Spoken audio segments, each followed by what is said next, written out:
息。韩国选手违反比赛规则，恶意击打中国选手后脑，被裁判警告后，竟然指着中国小伙的鼻子破口大骂。少林寺总教头冲上擂台，一记爆肝拳险些打断他3根肋骨。这个嚣张的韩国泡菜，就是有着拳坛不倒翁之称的金大焕，仗着自己无赖的打法和强悍的体魄，在国际拳坛几乎是无敌般的存在。自参加综合格斗以来，不仅13年从未被人 KO， 还在华有着7战全胜的不败战绩。实力的强大和拳坛的地位，让他完全不将任何人放在眼里，不是指着中国小伙的鼻子破口大骂，就是撅屁股挑衅倒地的对手。而擂台上的他更是心狠手辣，不将对手打得当场躺尸，绝对不会善罢甘休，甚至还无视比赛规则，扭断对手脖子，险些闯下拳坛命案。但即使这样，依然没有浇灭这家伙的嚣张气焰，居然直接将目光对准了日益扩大的中国市场和逐渐崛起的中国拳坛。在野心的驱使下，让他多次在媒体面前侮辱中国功夫和中国选手的狂妄言论。殊不知，他一系列的嚣张行为早就已经激起了少林寺总教头谢维的怒火，当即用最快的速度杀往韩国首尔，发誓要在韩国的擂台上让韩国拳王好好领教一下真正的少林武功。话就不多了，让我们来看一下中国小伙是如何暴揍韩国泡菜为国争光的。随着裁判一声令下，比赛正式开始。黑红短裤是中国选手谢维，白色短裤则是韩国狂人金大焕。谢维作为少林寺总教头，早就已经将中国功夫凝聚于一身，而擂台上的他更是将少林功夫和传统武术融会贯通，拿下了7连胜的耀眼战绩。因此得知韩国狂人侮辱中国功夫，谢维没有任何犹豫，对他下了战书。不过金大焕能13年不被人 KO， 那实力自然也有2把刷子，更何况34岁的他征战擂台数十年，岂能惧怕一个中国的毛头小子？面对谢维的指名挑战，他也是放下大话，说要在第1回合将中国小伙打得躺尸擂台，提前投胎。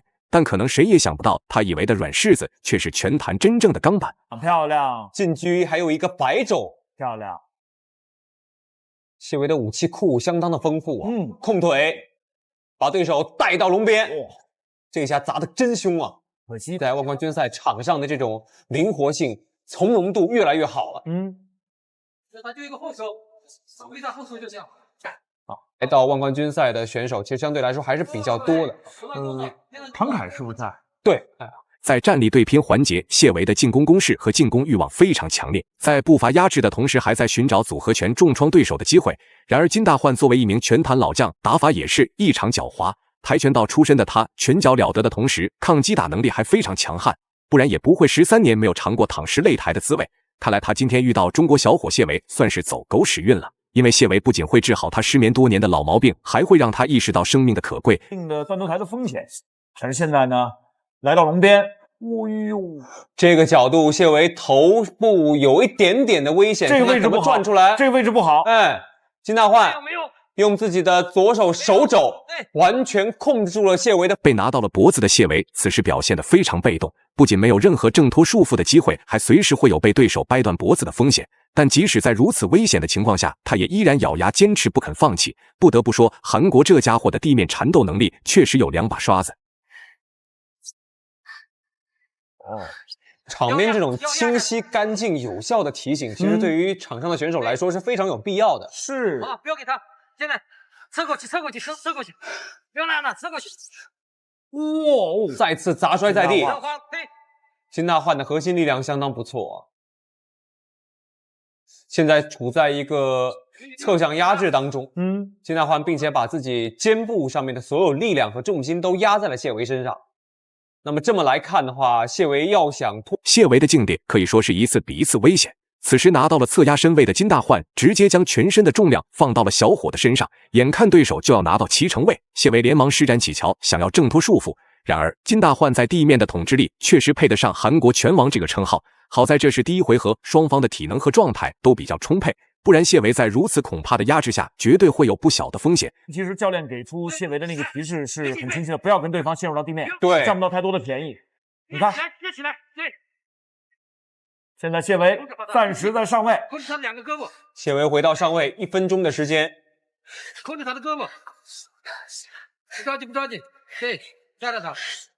金大焕的蝴蝶钩的防守，同时的话，现在用自己的左脚脚掌顶住谢维的髋部。是把谢维的地面缠斗不仅耗费体能，还极其考验选手双方的心态。此时，两人也都保持着高度警惕，不让对手有机可乘。在金大焕做不了任何动作的同时，谢维也做不了大幅度的进攻动作。终于，谢维抓住机会，成功起身回到站立，而金大焕则四脚朝天的躺在地上耍起了无赖。看来，就算是擂台的顶尖拳王，也改变不了韩国人偷奸耍滑的性格。还有30秒，对，30秒钟的时间，谢维要多用一些地面上的扫踢。是，奥利维也可能会提醒金大焕，如果地面没有更多的进攻动作的话，请起身。是。对，谢维呢，这时候拳头上面也保持威胁，这时候你注意力不能松，你一松的话呢，我直接身体往下一压，拳头就砸进来了。没错。谢维不妨的把对，漂亮，就是这样，就是这一下，就这样，就是这个，把对方的单腿拉向一边，瞬间切入，作为一个击打，做得不错，相当的漂亮啊。谢维，比赛来到第2回合，经过首回合的试探，两人对彼此的实力和打法战术都有了一定的了解，尤其是在地面吃到亏的谢维这一回合，绝对会更加的小心谨慎，而只要在站立对拼环节，基本上就是谢维的个人秀。要知道，谢维仅凭借出色的拳法，就一路被提拔到了少林寺总教头。在步入综合格斗以来，更是用犀利的拳脚组合重创了不少外国选手。因此，简单领教过谢维拳头的金大焕，只能畏畏缩缩地游走在擂台边缘。所以，金大焕的这个打法是相对来说比较有组合性的。他的体系比较圆，比较完整，对吧？没有很明显的这个偏科，除了身材上面稍微吃点亏。金大焕站立可以用，现在的话，谢维多用一些前刺去滋扰对手，把对方的报架破坏掉之后，打出一些后手拳。是，谢维抓住机会，一记刺拳衔接肘击，直接将小泡菜放倒在地，接着便乘胜追击，狂砸数百拳，招呼在金大焕的头上。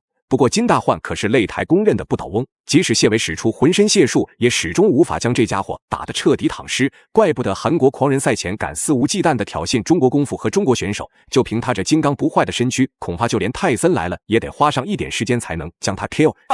旁边在提醒谢维，金大焕累了，体能出现了疲态。确实，金大焕这段时间疲于应付谢维就已经足够他受的，连续被击打。又来，谢维要收比赛，要收比赛，谢维要 KO 了，7次 KO 了，谢维。就在大家以为谢维要结束比赛时，金大焕却用超强的抗揍能力一次又一次的重新站起来。或许这才是真正的金钟罩铁布衫。反观国内某内少林武僧的金钟罩铁布衫，恐怕得是盗版中的盗版。经过这场比赛以后，金大焕绝对会对中国小伙产生不小的阴影。但就凭他这抗击打能力，就算不打比赛，也会在韩国拳坛有自己的不败之地。真的是力量强。对，而且很多的格斗选手都会去练自己的脖颈。是的，格斗选手应该不太容易落枕啊，脖子上肌肉够强。你让他拿大顶睡一宿啊，第2天脖子也没事儿。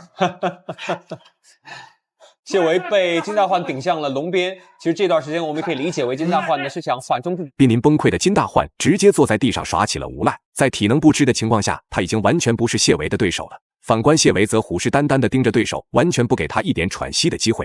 对，金大焕这一下的动作可以被认为是非常的消极。这个如果在跆拳道比赛当中呢，已经被扣分了。这跆拳道比赛肯定不能这么打啊！放开你的手，有点偏。谢维这个时候呢，谢维瞅准时机，一记爆杆拳直接将金大焕轰飞数米远。后续虽然只补了一拳，但也让金大焕疼得满地打滚。如果不是裁判终止比赛比较及时，那韩国选手的后果简直不堪设想。赛前有多嚣张，此时跪在地上的样子就有多狼狈。就凭这么2把刷子，居然还敢挑衅少林寺总教头，这下好了吧？金钟罩铁布衫被撕碎的同时，13年不败战绩也被彻底终结了。反观谢维这场比赛打得实在是太精彩了。不仅在韩国的擂台上打出了真正的中国功夫和中国力量，还因此一战成名，让谢维这个名字响彻国际拳坛。最终，谢维成功在第2回合 KO 对手，拿下了本场比赛的胜利。以上就是本期视频的全部内容。大家觉得少林寺总教头谢维本场比赛的表现如何？欢迎在评论区留言讨论。